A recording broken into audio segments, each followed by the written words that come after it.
Go ahead, give your name and all. No, thank you. Make it official. No problem. Okay. My name is Emily Danielson, and I'm affiliated with a group called European Descent, and the last word is spelled DISSENT. Got it. And no, you were just, I didn't mean to interrupt, but you were just having a really great conversation, if you Yeah, wanted we're to. just trying to get the narrative to include not only racism and suspicion that one segment of the community has, but also to get this type of mass response with almost daily and definitely weekly black-on-black homicide rates, so that we unite as a community to address the very real and persistent violence in the community. There you go. It seems like the issue right now is that for individual situations, there's not much response, right? You don't get crowds, you don't necessarily get cameras. But you get sort of this like strangely, what feels to me to be kind of ineffective political message, where they bring Spike Lee in and they do these big things, and it hasn't, from what I understand and the statistics that I've seen, And changing individual behavior takes time. And from a law enforcement perspective, when they do field interview cards, they get slammed for that, and rightfully so, perhaps, because that might be violating somebody's constitutional rights. But then, if they're not, quote, proactive in questioning people, they'll say, well, look, some of the people on the cards ended up being involved in arguments, not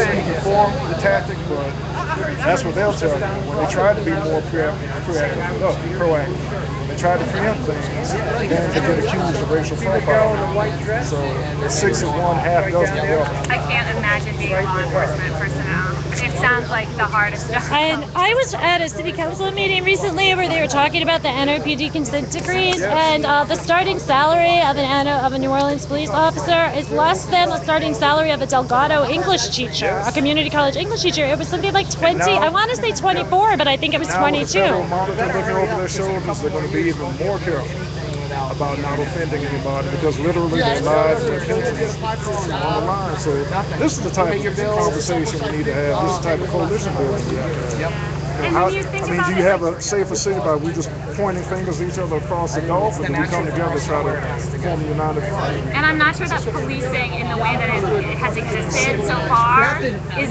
necessarily the All right. solution. I think maybe it's This is the best time, and think about it, this is the best time with the federal monitor in place to put new ideas and new methods on the table, because they've got to revamp the entire police department. It's a good opportunity. Yeah, with the Justice Department looking over their shoulders. Yeah. Yeah, it is. Former policeman? No, Why does he call you Captain Black? that's my activist name. That's Yeah, I told because I hear people. you a lot on the radio. Oh yeah, Captain. Yeah, Captain thank Black you. just means take charge of your Thank you safety. very much. Don't be Thanks for passive talking to me. I mean, participant. oh yeah, I I noticed thought you were a former Black Lives policeman. Matter. You seem to know law. Yeah, I'm in a weird position because I'm an activist, and I also One way or the am a citizen journalist, and very often those two things collide. Thank you very much. I came here today to try as neutral as possible. How did that go? Well, I knew about this rally, and I'd gotten an email from the New Orleans eco-socialists, who, I mean, it just they've sent it with 3 different subject lines now about a counter protest on Saturday. Yeah, and they're calling it Rally for Shooting Culture and Rally Against Shooting Culture. So they're trying to, I've worked with with these people before, and they're using it really to build a socialist platform. I mean, I used to have to deal with them a lot in other activist groups, and I still do.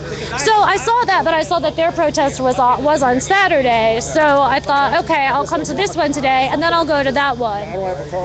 Theirs is definitely, there's just a largely that they were using so many subject lines that I didn't feel were necessary, because I don't think that the group that Captain Black represents is really trying to say that people should shoot minors. Right. Which is what the contents of that email said. Sure. So when I got here, then Folks from that organization here today.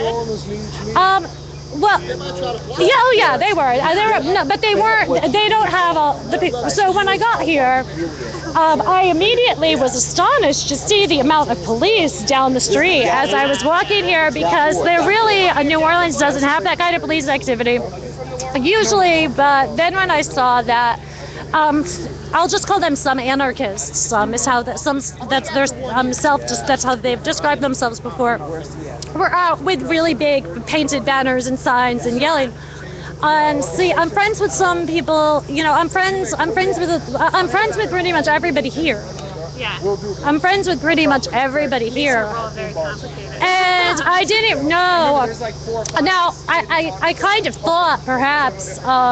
I'll just call them some random anarchists would come and protest this, but they're not the type to post it on Facebook and send massive emails because they practice a much better security culture, definitely. But it was really overwhelming when I got here to see pretty much everybody here I know and have been at an activist event with at some point, or a party with, or somewhere else. The people that came near the end who didn't, they weren't holding banners or signs. They were giving out flyers for socialist stuff. Were the two people? Yeah, they showed up at the end once it had pretty much died down. But it makes me really sad to see people trying to not have to see anybody. And I'm not talking about anarchists here, because anarchists aren't doing this for political gain. You know what I mean? They're not trying to start a government and get people to vote for someone. Yeah, so this is a shout out to the New Orleans anarchists. I am not talking about you. But when I see people try to use this as a voting issue, that's something that really upsets me. Especially when I see things get twisted around. So, I mean, personally. Voters need the best information, and sometimes that takes two sides. And sometimes it definitely does take two sides, but smear campaigns are different than, a different side. What was your name again?